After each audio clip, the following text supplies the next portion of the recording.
know what today is? You guys know what today is?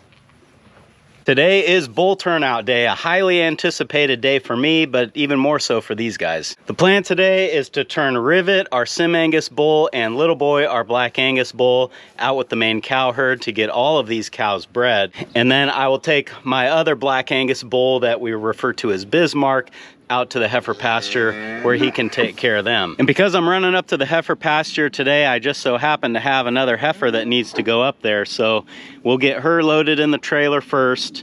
Then we'll get these guys over the scale to see what their pre-breeding weights are. Get the two big guys turned out here and then run the Bismarck bull up there.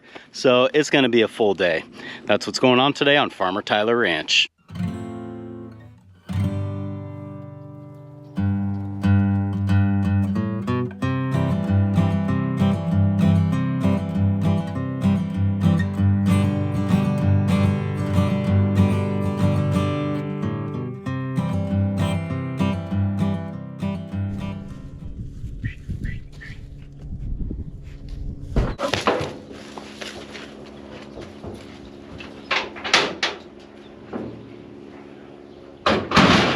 Well, that worked out to be very easy, so we'll just leave her up here in the front of the trailer. We'll put the bull here in the back where I'm standing, and since those are the only two that need to take the ride today, this is gonna work fine. When I caught the team mom heifer this morning, number 62 came in with her, so I'm gonna put her back with the main cow herd. She's getting a little agitated being in here by herself, and we don't need her anymore.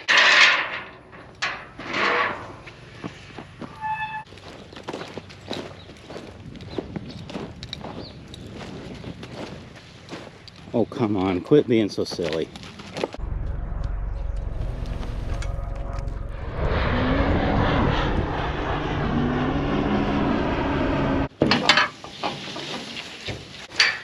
You can tell they've been pushing on this gate. You see the bottom's bent and it's kind of bowed in a little. Rivet's ready to go. Looks like everybody's gonna follow him. Hopefully they'll stay there. All right, boys, come on then. They're a little preoccupied eating the weeds in here, so I'm gonna get behind them and push them.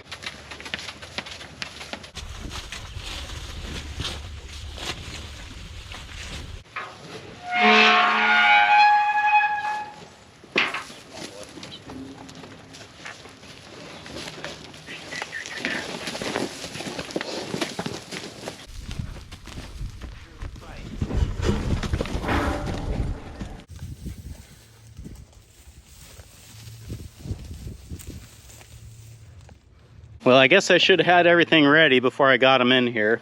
But let me try to get them separated so they don't tear that pen up. And then we're almost ready. I just got to get the scale hooked up.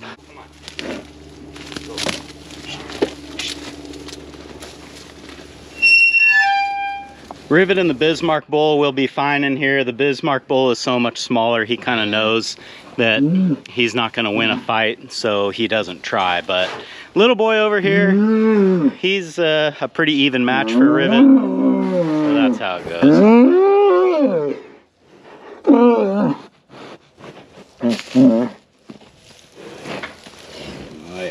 Oh yeah, calling you out.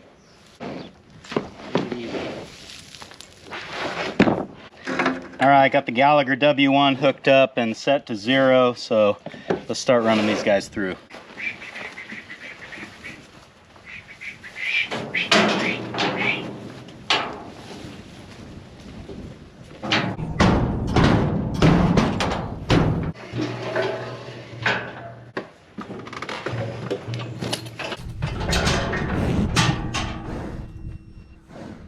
Got Rivet in the alley, I got Bismarck on the scale.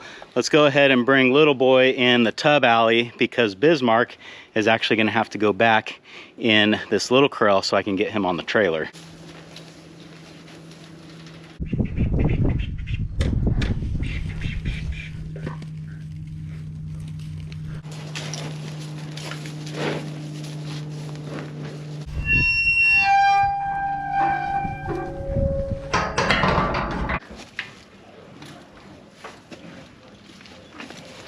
The Bismarck bull is tipping the scales at 1376, which for a bull is not gigantic, but it's perfect for a bull that you're using on young heifers.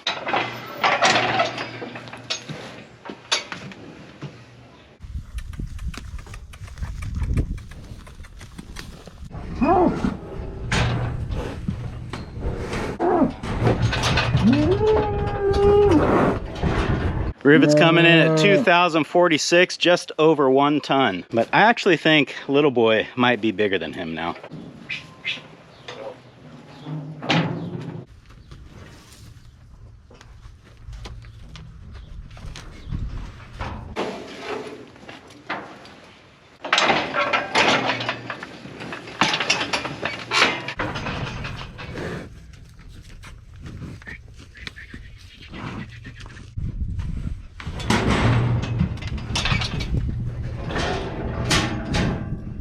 Little boy comes in at 1948, just about 50 pounds lighter than Rivet, so they are getting close, but Rivet's still a little bit heavier. That's all we need you for.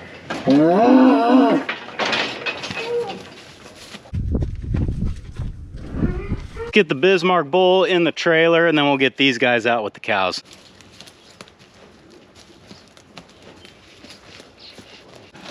Hold on. Attaboy. Good job.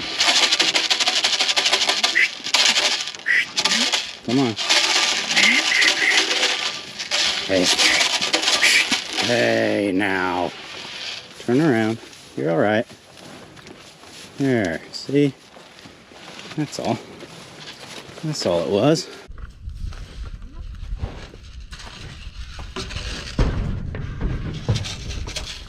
Oh, I don't like being right here. Here, turn around. That's perfect kick zone. Well, as long as you stay there. Now, if you're wondering why I kind of stopped here and didn't just shut the gate immediately, it's because he was standing with his backside about right at the threshold of the trailer. Now, if I walk up here to close this gate and I startle him, he can easily donkey kick me right in the stomach. I know this because it's happened to me before.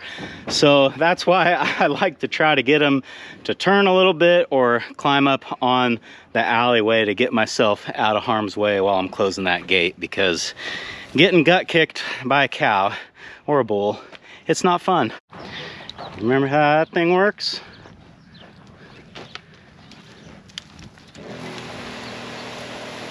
You know, the cows always freak out when they see this for the first time of the year. The bulls could not be bothered less by it.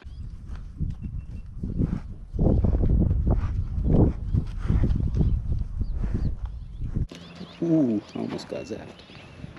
Go get him, boys.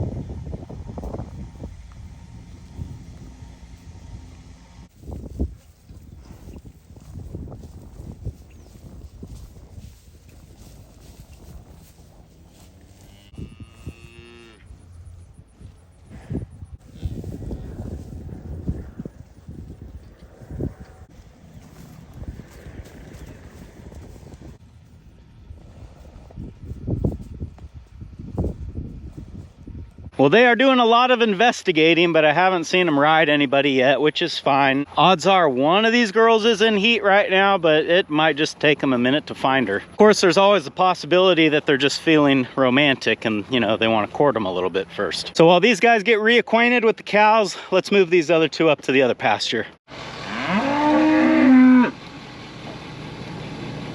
Well, here we are at the heifer pasture now, and these cows are probably in about the worst place that they could be, just because they're all crowded around this gate and I need to open this gate to turn the bull and the heifer out. I think what I'll do is just lock them in there, turn those two out, and then open this gate back up again. And then I hopefully don't have to worry about anybody escaping. All right, you guys stay there.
Well, he's got a lot of work to do, so I guess we'll let him get to it.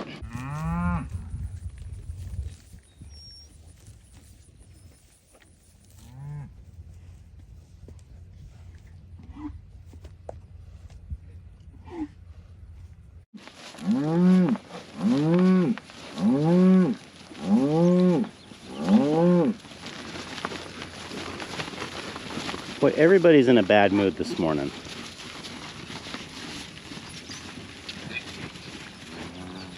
To see them fight like this is not uncommon, even though these guys have been together pretty much every single day for the last 2 years. When breeding time rolls around, they just got to reestablish who the boss is. And actually, they're not going at it too hard. I've seen bulls get in fights where it's like the rest of the world doesn't exist. They go through fences and they can actually really hurt each other.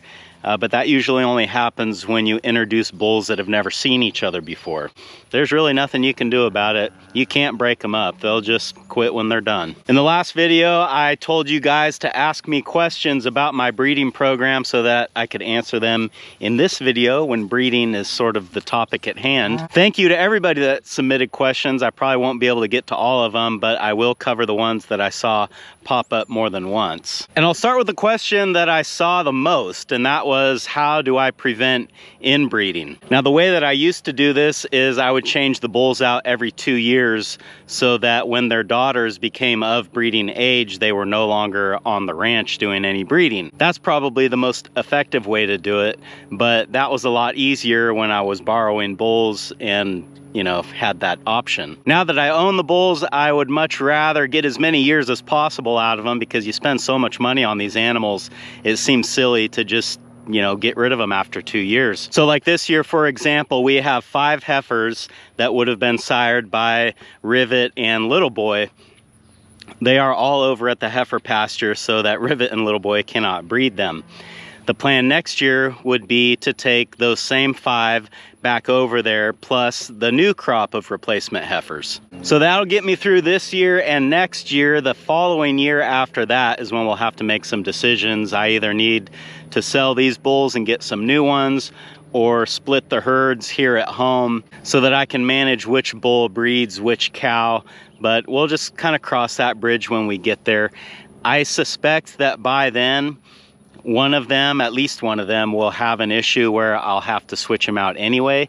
But, you know, time will tell. In order for this plan to work, it means that I basically can't keep females out of the Bismarck bull, at least as long as I'm doing things this way. Because since he is the one that breeds the heifers, then that just wouldn't work, because he would be breeding his own daughters. Next question I saw several times was, how many bulls do I run and why? And I think that's a good question. There is a ratio of like the number of bulls you need per number of cows, but that ratio changes depending on where you're at. So for me, we're running pretty high density per acre. I think I can do about 1.5 cows per acre on this irrigated summer pasture. That means that one bull should be able to cover more cows, because he's always in close proximity to them. If they go into heat, he's gonna know about it. So on a high density graze like this, I would say 1 bull to 30 cows is probably okay. 1 bull to 25 cows would be better, and the ratio that I'm working with is about 1 bull per 16 cows. And the only reason for that is that on the main herd, I always prefer to have 2 bulls out there, because you never know if a bull might get injured or something could happen.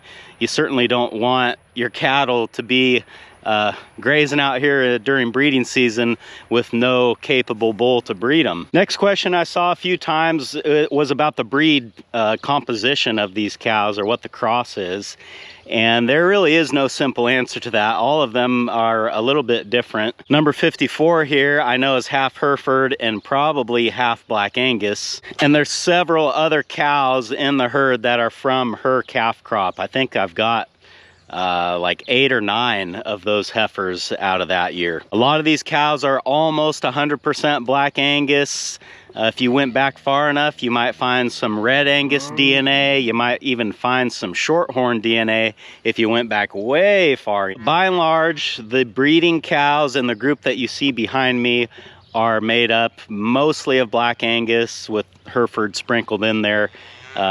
Some as much as 50%, but it's Black Angus dominant. We bred the black bulls here for a lot of years, and you can see that. This cow herd started originally back in the 70s as, I think, 15 Hereford heifers. In fact, I remember when I was a kid, probably like 7, 8 years old, all the cows were red or red-white face, and there was one black baldy out here, and I thought the black baldy was the coolest looking one. And then, you know, jump ahead 30 years and they're almost all black now. Now with the introduction of Rivet, that's all about to change, and you saw the heifer group over there. There's a lot of different colors over there now. A lot of people think that Rivet is a Charolais bull, but he's actually only got an 1/8 Charolais in him. He's half Black Angus, 3/8 Simmental, and 1/8 Charolais. And that Charolais color just happens to show on him, and it happens to show up in the majority of his calves as well. So Rivet's daughter's breed makeup is a little too confusing for me to just calculate off the top of my head while I'm standing here talking to you guys. Each one of his daughters is half of what he is, so that would make him a 1/4 Black Angus, 3/16 Simmental, and 1/16 Charolais, and then depending on what their mother is would make up the rest. So like if he bred a cow that was 50% Hereford and 50% Black Angus, then add another 25% Hereford and 25% Black Angus, and maybe that adds up to 100%. I don't know. The point is, they are mixed up, and that was done intentionally because when you're raising commercial cattle like I do, as opposed to purebred seed stock cattle, it's to my advantage to have a diverse genetic makeup, which influences what is known as heterosis or hybrid vigor. And the simple way to explain that is just the amount of gene pairs that basically are pulled from different pools, let's say. The higher that percentage is, the more durable that animal will be. So to put it simply, if you took a purebred Hereford cow and a purebred Black Angus bull and had them breed, that calf would have 100% heterosis, because on the gene pairs, half of them came from one breed and the other half came from a completely different breed, if that makes sense. And the last question that I saw pop up several times, which was no surprise because it happened this year, and that was, what am I going to do to prevent the bulls from breeding one of the heifer calves, which would result in another teen mom? If you're new to the channel, I'm referencing a heifer that we had this year that got bred as a calf and delivered a calf as a yearling. And you know, that's not something that we want to happen. We want to make sure these heifers are big enough to handle the pregnancy, the delivery, and the raising of the calf. And when they're yearlings, they might be able to do one of those things, but they probably can't do all of those things. This is a pretty rare problem, so I do kind of have a hard time justifying making these huge management changes to avoid it, because it's not like it happens every year. It's, you know, only once in a great while. And I think the best way, or the most reasonable way for me to address this problem, is just to tighten up the breeding season a little bit. In the past, I would leave the bulls out. Well, honestly, I would leave them out until November a lot of times, just because I figured all the cows would be bred and, you know, they could just stay with them. It wouldn't hurt anything. Well, we learned a couple times that things can happen, so it would be better to get them pulled out. So I'm thinking like a 60 to 70 day breeding period, and then after that, I'm thinking that I'll have enough feed here in this little pasture where I can just run the bulls in there the rest of the year. I don't want to get in a situation where I just have to lock them up in a dry lot and feed them hay 10 months out of the year. But I think this would be a good compromise to deal with that. And even if I do that, I'm still not 100% sure that this same issue won't happen again. So I think moving forward, I will make a habit of preg testing the heifers before they go to the heifer pasture. So if there are any things that we need to be aware of, we know that we can at least keep them at home or sell them or whatever I decide I want to do at that point. If I could tell you one thing about raising livestock and cattle specifically, it's that you definitely want to have a plan of what you're going to do. but you also need to be able to modify that plan to address certain things that come up during the year, because it almost never seems to work out exactly how you think it's going to. Thanks for hanging out with me today, guys, and I hope I'll see you again on Farmer Tyler Ranch.